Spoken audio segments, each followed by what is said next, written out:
I spent 20 years in prison. This was my first time being released. As I walked home, a luxury car suddenly stopped behind me. A stunning woman with supermodel legs stepped out. She was the owner of a tea house, and she came to invite me to work for her. I refused on the spot, but she immediately made an offer. She said if I agreed, she would marry me. I was overjoyed and agreed without hesitation. Just like that, I started working at her tea house. But one day, a local thug known as Unbeatable came to make trouble. When the boss lady heard, she rushed over with her men, but the thug stayed calm, because his plan was to use cheating tricks to take over the tea house. The boss lady accepted the challenge, and soon the gambling match began. The thug brought in a MasterCard cheat to deal. His flashy shuffling tricks could mess with people's perception, making it impossible for opponents to read the cards. In the end, our side lost miserably, but those so-called tricks were nothing in my eyes, because 5 years ago, I was the god of gambling who ruled the underworld. My cheating skills were unmatched. I had already expected her men would lose, but the boss lady refused to give up. She stepped up herself and even put the entire tea house on the line. Her younger brother tried to stop her, saying the tea house was their parents' lifelong effort. If she lost it, everything would be gone. But she said it was better to risk everything than sit and wait. Little did she know, that was exactly what the thug wanted. The game began quickly.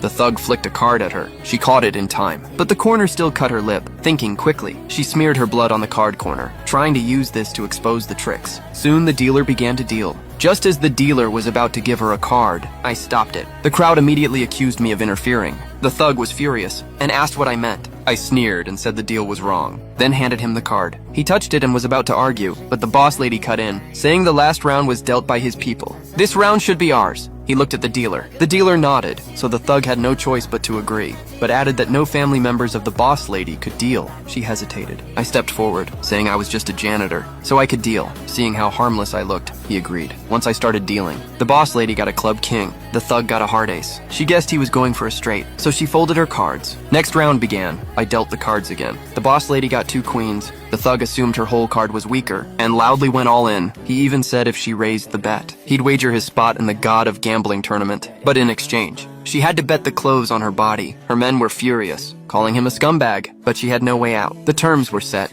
I dealt the 4th cards. The thug now had 3 kings. The boss lady prayed for a queen, but I gave her a spade too. The thug stood up and shouted. Someone said one more card was left, but he laughed and revealed her little trick. Even announced her whole card. He asked if she wanted to fold an hour later, saying her efforts were all pointless. With her trick exposed, she was ready to give up. But just as she was about to accept defeat, I stepped out to stop her. The thug demanded to know what I was doing. I said I would finish the game for her, and asked her to deal the last card. She dealt me a 2. His was a jack. He thought he had already won, and told me not to bother showing my card. But what he didn't know was that what came next would haunt him for the rest of his life.